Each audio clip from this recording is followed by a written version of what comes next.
all game, but to get something against that 1-3-1, you finally got Steve up top.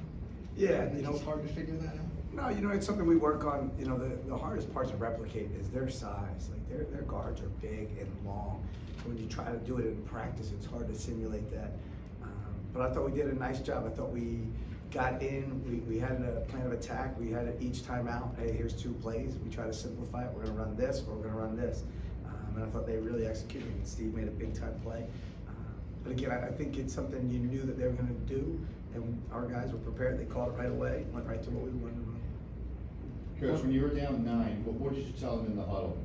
We just got to keep fighting, right? We had to take, at certain points in the game, right, you had to change the pace a little bit, and then that's when we knew when we got to the foul line, we got downhill, hey, let's go now with some pressure right here and see what we can do. And then great credit to them, right? It's a boxing match, right? We get a couple of good plays out of it, and they figure it out, right? Then you got to take it off, and then you have to keep people guessing, are you going to put it back or not? They got 2 layups out of it, but we're going to fight. Our guys know when you're up 9 or down 9, it doesn't matter. We're going to keep playing, and we've been in situations this year, so I think all those games, like these are games for preparing for league play, and great outcome tonight.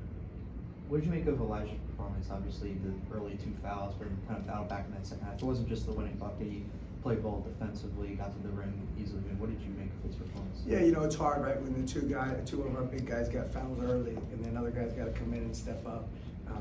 Towards the end of that first half, and we just told them, like, hey, you're well rested. We got to use our depth this year, and we talked about it a lot. Dylan Petit and Mateo Picarelli don't get in last game, and the box score won't show it. Those 2 are awesome. Like, they gave us the minutes we needed to win this game. So, it's just about our team staying together, staying ready, and knowing, it's going to be somebody's night. When you have options, it's going to be somebody's night. It's not always going to be yours. And how are you? And I thought our bench was awesome, meaning the guys that were on the bench were into the game, talking to guys throughout. And how's Zion doing? I know you didn't warm up and didn't. Yeah, Zion came to us yesterday that he tweaked an ankle. Told us he couldn't go yesterday, ready to practice. So he's seeing the doctor now. Hopefully, could be day to day and get him back soon.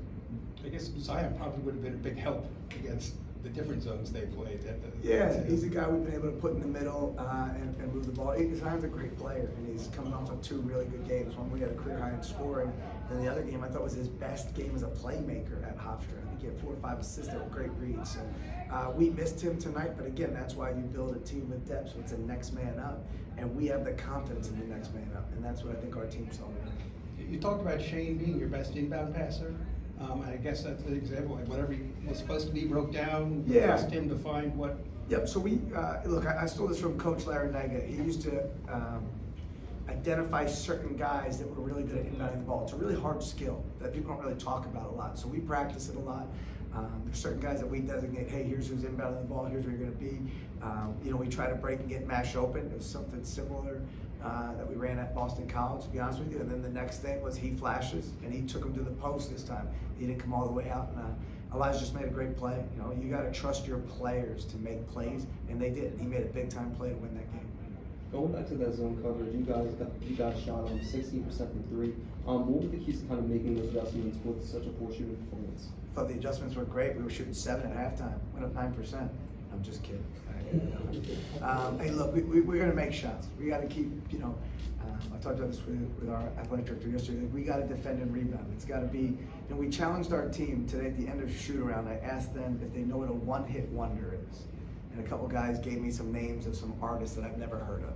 And I was like, well, sing the song. And they started singing what that song is. That's their only song. So our challenge tonight was, are you a one-hit wonder defensively like you did at Hofstra? Or is that going to be our identity and our staple? And I think they showed up tonight. And that was the last thing we asked them before they took the court. Are we a one-hit wonder, or is this going to be our identity?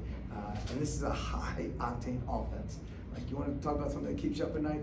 Watch these guys play offense. Like, it's the cutting, the passing, the movement. It's hard to watch and prepare for.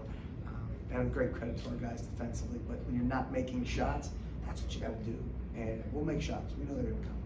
How about the defensive plan and the defensive execution on the final possession? Yeah, I thought, first off, Chris Clark's first game back home, which was awesome. It was his scout. Great to have him back here. Our 3 assistants do an amazing job preparing our team.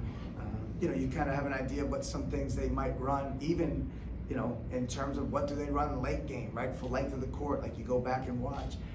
And I thought, our guys were prepared, did a great job. Like, you gotta talk and communicate. Players win games, and that's what they did tonight, right? They talked, communicated, figured it out defensively, figured it out offensively.